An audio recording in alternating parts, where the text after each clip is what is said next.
Good morning everyone. आज का जो हमारा टॉपिक है वो है नॉर्मेलिटी। ये भी हमारे पास नॉर्मेलिटी जो है ये भी हमारे पास एक कंसंट्रेशन टर्म होती है। कंसंट्रेशन को जो है हम रिप्रेजेंट कर सकते हैं, नॉर्मेलिटी के टर्म्स में भी रिप्रेजेंट कर सकते हैं। तो ये नॉर्मेलिटी हमारे पास क्या होती है, हम इसको कैसे डिफाइन करेंगे। It is defined as the number of gram equivalents of the solute dissolve per litre of the solution.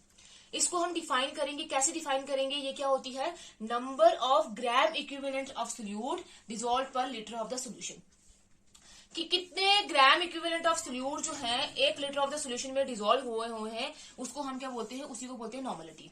जैसे हमारे पास अगर ये हमारे पास एक सोल्यूशन है, 1 लीटर सोल्यूशन है, मानो ये हमारे पास 1 लीटर सोल्यूशन है, तो इस 1 लीटर सोल्यूशन में कितने हमारे पास number of gram equivalent of solute जो है वो डिसॉल्व हुए हैं, उसी को हम क्या बोलते हैं, नॉर्मेलिटी। उसी को क्या बोलते हैं, नॉर्मेलिटी। अब जो है ये नॉर्मेलिटी बिल्कुल मोलैरिटी की जैसी है, बिल्कुल सेम है। मोलैरिटी में हमारे पास क्या था, उसमें सिर्फ यहाँ पे डिफरेंस आता है, उसमें नंबर ऑफ मोल्स था, यहाँ पे नंबर ऑफ ग्राम इक्विवेलेंट्स है, बाकी सब सेम है। वहां पे भी dissolve per litre of the solution था, यहाँ पे भी dissolve per litre of the solution है, लेकिन वहां पे सिर्फ क्या था, नंबर ऑफ मोल्स थे, यहाँ पे नंबर ऑफ ग्राम इक्विवेलेंट्स है, बाकी जो है वो सेम है एज मोलैरिटी। मोलैरिटी को जो कैपिटल एन से डिनोट करते थे, नॉर्मेलिटी को हम डिनोट करते हैं कैपिटल एन से। नॉर्मेलिटी को कैसे डिनोट करते हैं, कैपिटल एन से जो है हम डिनोट करते हैं। और अगर अब हम इसका मैथमेटिकल फॉर्मूला देखें कि नॉर्मेलिटी को कैलकुलेट हम कैसे कर सकते हैं, तो नॉर्मेलिटी हमारे पास किसके बराबर होती है, number of gram equivalent of solute upon volume of solution in litres. इस अगर हमें वॉल्यूम जो है सोल्यूशन की लीटर्स में दी होगी, तो हमारे पास नॉर्मेलिटी कैलकुलेट करने का फॉर्मूला क्या है, number of gram equivalent of solute upon volume of solution in litres. इस फॉर्मूले से जो है हम नॉर्मेलिटी को कैलकुलेट कर सकते हैं अगर हमें वॉल्यूम किस में दी होगी, लीटर्स में दी होगी। और जो है अगर हमें वॉल्यूम जो है मिलीलीटर्स में दी होगी, तो हम जो है नॉर्मेलिटी को कैसे रिप्रेजेंट करेंगे, कैसे कैलकुलेट करेंगे, तो तब क्या होगा, number of gram equivalent of solute upon volume of solution in millilitres into में आ जाएगा 1000, इनटू में क्या आएगा 1000, क्योंकि 1 लीटर में कितने मिलीलीटर्स होते हैं, 1000। तो हम क्या करेंगे, जब हमें वॉल्यूम मिलीलीटर्स में दी होगी तो हमने सिंपल फॉर्मूला लिखना है, number of gram equivalent of solute upon volume of solution in millilitres into में क्या आ जाएगा 1000। तो इस फॉर्मूले से भी जो है हम नॉर्मेलिटी को कैलकुलेट कर सकते हैं अगर जब हमें वॉल्यूम जो होगी वो मिलीलीटर्स में दी होगी। तो यूनिट्स क्या होते हैं मोलैरिटी के, मोलैरिटी के यूनिट्स होते हैं ग्राम इक्विवेलेंट्स पर litre. Number of gram equivalent of solute है तो इसका यूनिट होगा ग्राम इक्विवेलेंट्स पर, नीचे क्या है लीटर्स, तो आ जाएगा ग्राम इक्विवेलेंट्स पर लीटर, किसके यूनिट्स होंगे, नॉर्मेलिटी के। या फिर अगर हम इसको लिखें तो ऐसे भी लिख सकते हैं, ग्राम के लिए जी, इक्विवेलेंट के लिए इक्विव लिख सकते हैं, पर अगर हम पहले हमारे पास ये था वॉल्यूम जो थी वो डिनोमिनेटर में थी, जब हम इसको न्यूमिनेटर में लेकर जाएंगे तो इसकी जो पावर है वो इनवर्स हो जाएगी, तो वो आ जाएगा ग्राम इक्विवेलेंट लीटर इनवर्स, या फिर सिंपल जो है वो एम से हम डिनोट करते हैं। तो यूनिट्स ऑफ नॉर्मेलिटी हमारे पास क्या होगा, ग्राम इक्विवेलेंट्स पर लीटर, या फिर ग्राम जी इक्विव लीटर इनवर्स और एन। तो हमारे पास यूनिट्स ऑफ नॉर्मेलिटी के ये होते हैं। अब हमने बोला है कि नॉर्मेलिटी हमारे पास किसके बराबर होती है, किसके इक्वल होती है, number of gram equivalent of solute upon volume of solution in litres. अब ये number of gram equivalent solute हम कैसे कैलकुलेट करेंगे, तो ग्राम इक्विवेलेंट्स ऑफ सोल्यूट जैसे हम मोलैरिटी में नंबर ऑफ मोल्स कैलकुलेट कर रहे थे, तो नंबर ऑफ मोल्स किसके बराबर था, mass of solute upon molar mass of solute या मॉलिक्यूलर मास ऑफ सोल्यूट। वैसे ही ग्राम इक्विवेलेंट ऑफ सोल्यूट हमारे पास किसके बराबर होते हैं, mass of solute upon equivalent mass of solute, mass of solute upon equivalent mass of solute किसके बराबर होता है, ग्राम इक्विवेलेंट ऑफ सोल्यूट। हमारे पास number of moles of solute जो थे किसके बराबर थे, mass of solute upon molecular mass.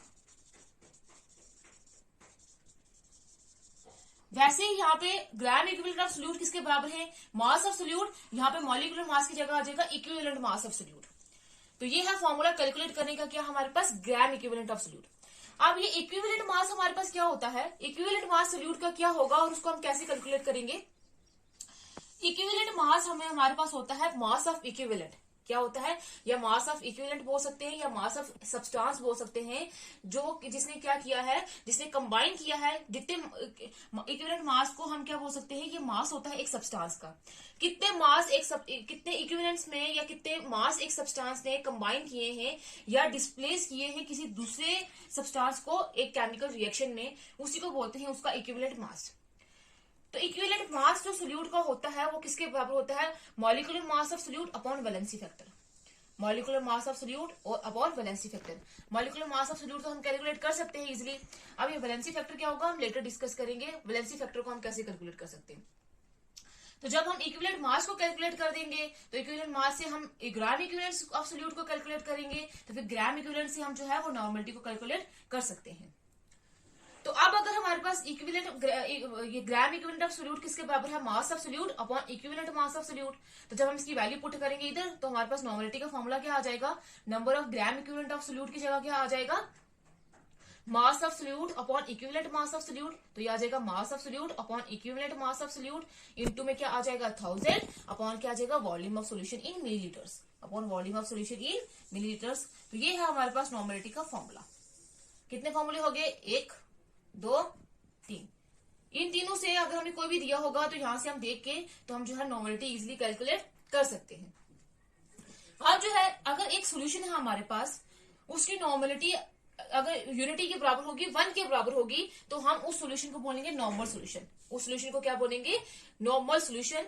अब ये नॉर्मल सॉल्यूशन क्या होता है, नॉर्मलिटी किसी भी सॉल्यूशन की यूनिटी के बराबर तब होगी जब हमारे पास 1 ग्राम इक्विवेलेंट ऑफ सोल्यूट, जब हमारे पास 1 ग्राम इक्विवेलेंट ऑफ सोल्यूट जो है वो डिसॉल्व होंगे 1 लीटर ऑफ द सोल्यूशन में, तब हम बोलेंगे कि हमारे पास जो है उस सॉल्यूशन को क्या बोलेंगे, नॉर्मल सॉल्यूशन बोलेंगे। तब हमारे पास उसकी जो नॉर्मलिटी है वो यूनिटी के बराबर होगी।